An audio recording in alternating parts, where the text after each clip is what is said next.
Full video பார்க்கறதுக்கு முன்னாடி நம்ம பிசினஸ் பத்தி ஒரு சின்ன ஓவர்வியூ. இவ்வளோ சில்வர் ப்ராடக்ட்ஸ் ஆன்லைன்ல நம்பி வாங்கலாம் போலயே. மணப்பாறையில இருக்க பாலாஜி தங்க மாளிகை ஷாப்போட இன்ஸ்டாகிராம் பேஜ்ல இருந்தா இவ்வளோ சில்வர் ப்ராடக்ட்ஸ் வாங்கியிருந்தேன். இவங்க கிட்ட லைட் வெயிட் கொலுசு, சில்வர் செயின் வித் பெண்டன்ஸ், பசங்களுக்கான பிரேஸ்லெட், ட்ரெண்டிங்கான ஒரிஜினல் கருங்காலி மாலை, சில்வர் ரிங்ஸ்னு எல்லாம் வாங்கியிருந்தோம். 2500 ரூபீஸ்ல இருந்து 29 கிராம்ஸ்க்கான பியூர் சில்வர் கொலுசு எல்லாம் இவங்க கிட்ட இருக்கு. 92.5 பியூரிட்டி சில்வர்ல லேடிஸ் ரிங் 400 ரூபீஸ்ல இருந்து ஸ்டார்ட் ஆகுது போல. அதுவே ஜென்ஸுக்கு 750 ரூபீஸ்ல இருந்து ஸ்டார்ட் ஆகுது. 10 mm 92.5 பியூரிட்டி இருக்க சில்வர் கேப் வச்ச கருங்காலி மாலை 3500 ரூபீஸ்க்கு சேல் பண்றாங்க.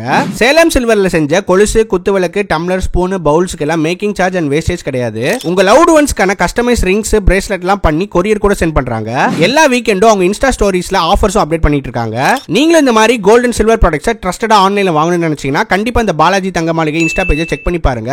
அவங்களோட ஷாப் அண்ட் இன்ஸ்டாகிராம் டீடைல்ஸ் டிஸ்கிரிப்ஷன்ல இருக்கு. Hello guys, welcome back to channel. இந்த வீடியோல வந்து நம்ம எங்க இருக்கோம்னா தாய்லாந்து பேங்காக் வந்தாச்சு. பேங்காக் பயாக் பொட்டிக் ஹோட்டல்ல தான் நம்ம இருக்கோம். ஸோ இந்த பயாக் பொட்டிக் ஹோட்டல் டிசர்ட் டூர், ரூம் டூர் எல்லாமே ஒரு காட்டுறேன் வாங்கலாம். பயாக் பொட்டிக்கோட என்ட்ரன்ஸ் எப்படி உள்ள எப்படி ஆனோம். இப்போ கிறிஸ்மஸ் எப்படி எல்லாமே வச்சுருக்காங்க. அந்த சைடு வந்தீங்கன்னா உங்களுக்கு ஜூஸ் வெண்டிங் மிஷின் இருக்குது. நீங்கள் எப்போ வேணுமோ நீங்கள் ஜூஸ் வெண்டிங் மிஷின் யூஸ் பண்ணிக்கலாம். அதே மாதிரி இந்த சைடு பார்த்தீங்கன்னா பேக்கேஜ் வெயிட்டிங் இருக்குது. ஒவ்வொரு பேக்கேஜுக்கு வந்து 10 பாட்டில் கொஞ்சம் காஸ்ட்லியாக தான் இருக்குது. நம்ம ஹோட்டல்லே பார்த்தீங்கன்னா உங்களுக்கு வந்து ட்ராவல் இருக்குது. ஸோ நீங்கள் ஆக்டிவிட்டீஸ்லாம் புக் பண்ணால் உங்களுக்கு ஈஸியாக இருக்கும். ஸோ ரிசப்ஷன் பார்த்தீங்கன்னா நல்லா க்ளீனாகவும் நீட்டாகவும் நல்லா பெருசாக இருந்துச்சு. ஸோ உங்களுக்கு எல்லா இன்ஃபர்மேஷனுமே பார்த்தீங்கன்னா நீங்கள் ஈஸியாக ஆக்சஸ் பண்ணிக்கலாம். ஸோ அந்தளவுக்கு நல்லா ஸ்பேஷியஸாக இருந்துச்சு. நீங்கள் ரெஸ்ட் எடுக்கவும் ஈஸியாக இருக்கும். தாய்லாந்து வந்து ஏதாவது பைக் ரெண்டல் எடுத்துருந்தீங்கனாலுமே நீங்கள் இந்த பயாக் பொட்டிக் ஹோட்டலில் பேக் சைடில் வந்தீங்கனாலே உங்களுக்கு பார்க்கிங் இருக்குது, பைக் பார்க்கிங். இங்கே ஏற்கனவே நிறையா பைக்ஸ் வச்சுருக்காங்க. உங்கள் பைக்ஸையும் கொண்டு வந்தீங்கன்னா இங்கே நீங்கள் பார்க் பண்ணிக்கலாம். ரெண்டல் எடுத்த பைக்ஸ் எல்லாம் நல்லா சேஃபாகவே இருக்குது. ஏரியா நல்லா க்ளோஸ்டு ஏரியா தான். ஸோ அதனால் உங்கள் பைக் எதுவும் தெஃப்ட் ஆகாது, எந்த ஒரு பிரச்சனையுமே வராது. பைக் பொட்டிக் ஹோட்டலில் ரூம் அலாட்மெண்ட் வாங்கியாச்சு. இந்த ரூம் அலாட்மெண்ட் வாங்கிறதுக்கு ரொம்ப நேரம் ஆகிடுச்சு. ஓகே, நம்மளுக்கு ரூம் கொடுத்தது வந்து 3rd ஃப்ளோரு. 3rd ஃப்ளோரில் நம்ம வந்து இறங்கினோன்னு இங்கே பார்த்தா கீழே இறங்கி போக வேண்டியதாக இருக்குது 3rd ஃப்ளோருக்கு. இதுதான் நம்மளோட ரூம் கார்டு. 322 ரூம். ஆனால் ரூம் எப்படி இருக்கு பாருங்க. இதுதான் ரூம் வந்து ரொம்ப பெருசுன்னு சொல்ல முடியாது, குட்டின்னு சொல்ல முடியாது. 274 ஸ்கொயர் ஃபீட் ரூமு. ஸோ இங்கே உள்ள வந்தோடனே பார்த்தீங்கன்னா ஒரு லேம்ப் வச்சிருக்காங்க. தென் லேண்ட்லைன் டெலிஃபோன் இருக்கு. இது வந்து நீங்கள் ரூம் டு ரூம் கால் பண்ணால் ஃப்ரீ. யாருக்காவது வெளியில கால் பண்ணா உங்களுக்கு அது சார்ஜ் பண்ணுவாங்க. ஸோ அது இல்லாமல் ஒரு கிங் சைஸ் பெட் ஒன்று இருக்கு. ஒரு நல்லா 2 பேர் படுக்கிற மாதிரி நல்லாவே குஷன்ஸ் எல்லாமே நல்லா இருக்கு. அது இல்லாமல் ஒரு பெயிண்டிங் ஒன்று வச்சிருக்காங்க. தென் ஒரு பெரிய மிரர் ஒன்று வச்சிருக்காங்க. தென் ஒரு சின்னோண்டு ஒரு பழைய டிவி தான், கொஞ்சம் அவுடேட்டான மாடல்ஸ் தான் நிறைய இருக்கு இங்க. அது இல்லாமல் கிளாஸ், கெட்டல் இருக்கு. ஸோ அது இல்லாம சுகர், காஃபி பவுடர் எல்லாமே இருக்கு. ஸோ இங்க வந்து ஒரு ஃபேம்லெட் மாதிரி இருக்கு. இது என்னன்னா நீங்க இங்க இருக்கக்கூடிய பொருள் எதுவும் டேமேஜ் பண்ணீங்கன்னா அதுக்குரிய காசு எல்லாமே போட்டிருக்காங்க. 2 பேருன்றனால 2 வாட்டர் பாட்டில் வச்சிருக்காங்க.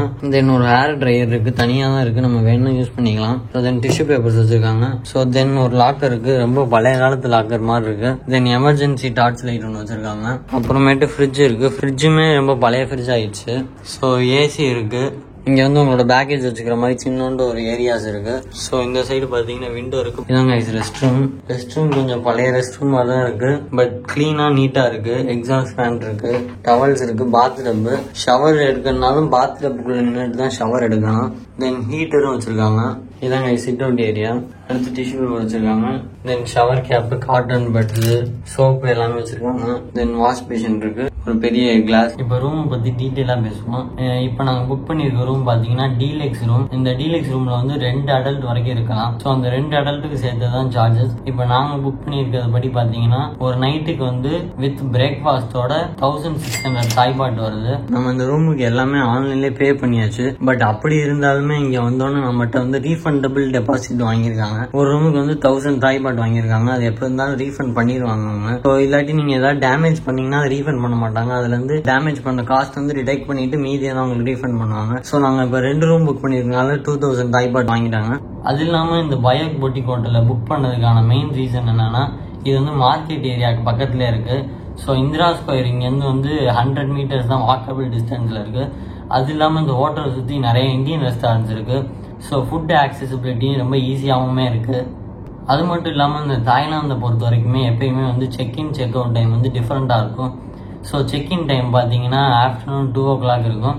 ஸோ செக் அவுட் டைம் வந்து 12 o'clock இருக்கும். மார்னிங் 9:30 ஹோட்டலுக்கே நாங்கள் ரீச் ஆகிட்டோம். ஸோ ரீச் ஆனப்போ கேட்டப்பயுமே அவங்க என்ன சொல்லிட்டாங்கன்னா 2 o'clock தான் சொல்லிட்டாங்க. அப்புறம் திருப்பி நாங்கள் போய் இந்திரா ஸ்கொயர் எல்லாமே சுற்றி பார்த்துட்டு வந்ததுக்கு அப்புறமேட்டு 1:30க்கு வந்தோம். ஸோ ஹாஃப் அன் ஹவர் கூட ப்ரியாராக அவங்க கொடுக்கல. ஸோ 2 o'clock தான் கொடுப்போன்ற மாதிரி தான் இருந்துட்டாங்க. ஸோ அடுத்து 3 night 4 days பேங்காக்லாம் ஸ்பெண்ட் பண்ண போகிறோம். அதுவும் இந்த பயோக் பொட்டிக் ஹோட்டலில் தான் ஸ்பெண்ட் பண்ண போகிறோம். இந்த வீடியோ நான் எப்போ எடுக்கிறேன்னா அடுத்த நாள் பயோக் பொட்டிக் ஹோட்டலில் செக்இன் ஆனதுக்கு அப்புறமேட்டு எடுக்கிறேன். ஸோ இது எதுக்குன்னா மார்னிங் பிரேக்ஃபாஸ்ட் அவங்களுக்குன்றது தான். இங்கே வந்து இந்த பயோக் பொட்டிக் ஹோட்டலில் மார்னிங் பிரேக்ஃபாஸ்ட் பார்த்தீங்கன்னா 6 AM ஸ்டார்ட் பண்ணி 10 AM க்ளோஸ் பண்ணிடுவாங்க. இப்போ நம்ம இன்னைக்கு வந்ததே ரொம்ப லேட்டு தான், 9:40 தான் வந்திருக்கோம். ஸோ அதனால சீக்கிரமாக போய் என்னென்ன இருக்குன்றதை பார்த்து சாப்பிடுவாங்க.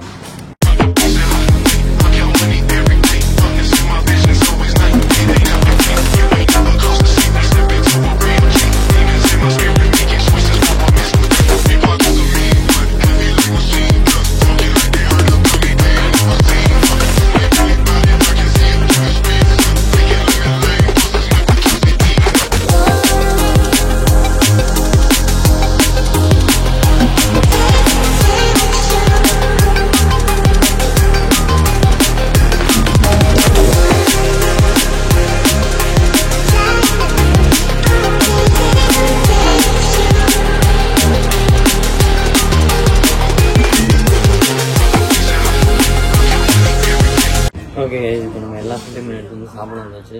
ஒவ்வொரு ஃபுட்டாக நம்ம ட்ரை பண்ணி பார்ப்போம். ஸோ இது ஃபஸ்ட்டு நம்ம சாப்பிட போகிறது பார்த்தீங்கன்னா chicken fried rice. Chicken fried rice வந்து பாயில் பண்ணி தான் வச்சுருக்காங்க. நம்ம ஊரில் மாதிரி ஃப்ரை பண்ணலை அவங்க. அது இல்லாமல் வந்துட்டு இவங்க இதில் மசாலாவே நிறையா கிடையாது. ஸோ மசாலாவே இல்லாமல் ப்ளைன் ரைஸில் கொஞ்சமாக பெப்பர் சால்ட் அது மட்டும் இருந்தாங்க. ஸோ அப்படி தாங்க எடுத்து பார்த்தீங்கன்னா நூடுல்ஸ் சாப்பிட போகிறோம்.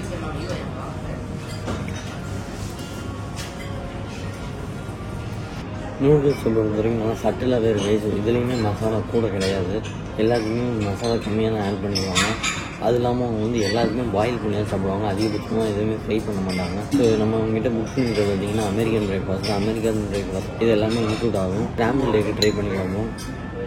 இந்த ஸ்கிராம்பிள் எக்கெல்லாம் வந்து லைவ் கவுண்டரில் இருக்குது. லைவ் கவுண்டரில் வந்து அவங்க 3 விதமான டிஷஸ்லாம் வச்சுருவாங்க. அது வந்து லைவ் கவுண்டரில் நீங்கள் எதை கேட்குறீங்களோ அப்போ ஃப்ரெஷ்ஷாகவே அவங்க ரெடி பண்ணி தருவாங்க. ஸ்கிராம்பிள் எக் மோஸ்ட்லி நம்ம ஊரில் குழம்பு கலக்கி மாதிரி தான் இருக்குது. ஸோ அது நல்லா தான் இருக்குது, ஒன்றும் குழம்பு இருக்குது. அதுவும் இல்லாமல் மசாலாவும் எதுலேயுமே நிறையாவே சேர்க்கல. எல்லாத்துலேயுமே திருப்பியுமே நான் சொல்கிறது வந்து மசாலாவும் கம்மியாக தான் இருக்குது. ஸோ காரமுமே கம்மியாக தான் இருக்குது. இது வந்து பார்த்திங்கன்னா சிக்கன்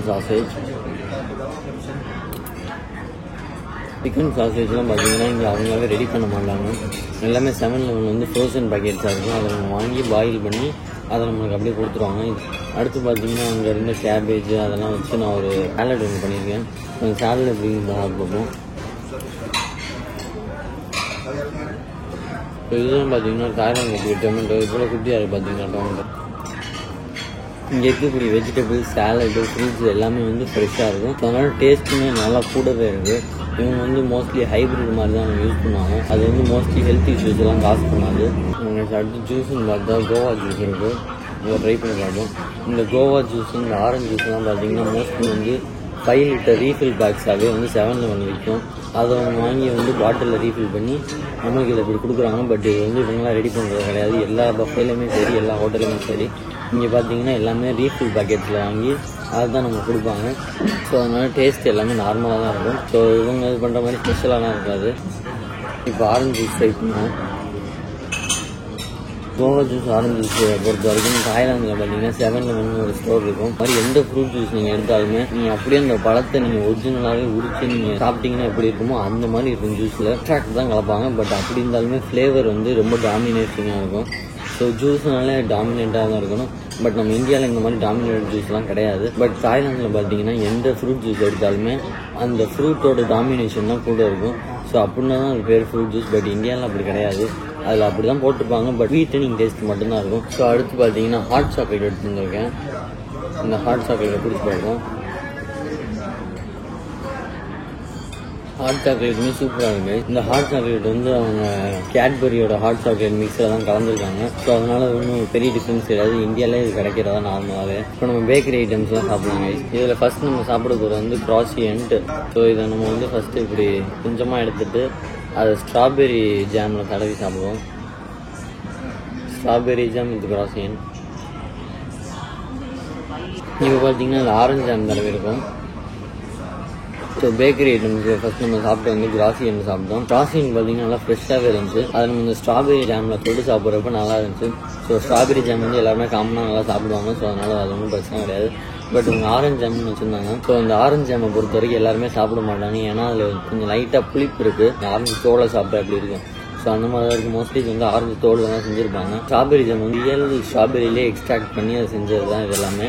ஸோ நல்லா ஃப்ரெஷ்ஷாக சூப்பராகவே இருக்குது. பேக்கரி ஐட்டம்ஸ் பொறுத்த வரைக்கும் நல்லா ஃப்ரெஷ்ஷாக இருக்குது. பட் நான் இந்த வீடியோ எடுக்கிறதுனால இப்போ எடுத்து வச்சு எல்லாமே வந்து கொஞ்சம் காஞ்சி போச்சு. ஸோ அடுத்து பார்த்தீங்கன்னா டேனலியா உள்ளே வந்து அவங்க ஸ்ட்ராபெரி ஜாம் கட் பண்ணி கொடுத்துருவாங்க. ஸோ அதனால் நம்ம தனியாக வெளியில் வைக்க வேண்டியது கிடையாது. ஸோ ட்ரை பண்ணி பார்ப்போம். டேனலியா பார்த்தீங்கன்னா மோஸ்ட்லி வந்து பஃப் மாதிரி தான் இருக்குது. அந்த பஃப்லேயே வந்து ஓவராக வந்து ஹீட் ஆகாமல் ரோஸ்ட் ஆகாமல் அப்படியே ஒரு சாஃப்டாக இருந்தால் அப்படி இருக்கும், அப்படி இருக்குது. அது இல்லாமல் இதுக்கு மேலே இங்கேன்னு ஒரு லேயர் இருக்குது. அது வந்து க்ரீம் தடவை இருக்காங்க. ஸோ இந்த 3 லேயரையும் நம்ம ஒன்றா சாப்பிட்றப்ப அதோட டேஸ்ட்டே வேறு லெவலில் இருக்குது. அது இல்லாமல் சாக்கோஸு ஹாட் மில்க் பண்ணியிருக்கேன். ஸோ நார்மலாக எல்லா ஊரில் இருக்க மாதிரி தான் இருக்குது டேஸ்ட்டு. ஒன்றும் டிஃப்ரென்ஸ் கிடையாது. ஸோ இதான் கைஸ் பேங்காக்ல இருக்கக்கூடிய பயோ கொட்டி ஹோட்டலோட மார்னிங் பிரேக்ஃபாஸ்ட்டு. இது மோஸ்ட்லி வந்து அமெரிக்கன் பிரேக்ஃபாஸ்ட் தான். ஸோ அந்த இதை டிபெண்ட் பண்ணி தான் எல்லா ஃபுட்டுமே இருக்குது. ஸோ அதனால் இது நல்லாவே இருந்துச்சு. எல்லா ஃபுட்டுமே ஒன்றும் கோளாறு இல்லை. ஸோ முடிஞ்ச அளவுக்கு இதை நீங்கள் வந்து மார்னிங்கில் சீக்கிரமாக சாப்பிடுங்க. நான் இன்றைக்கி லேட்டாக வந்ததுனால நிறையா ஃபுட்டு அவங்க ரீஃபில் பண்ணல. ஸோ இதோட இந்த வீடியோ என் பண்ணிக்கிறேன் கைஸ். Tata bye by.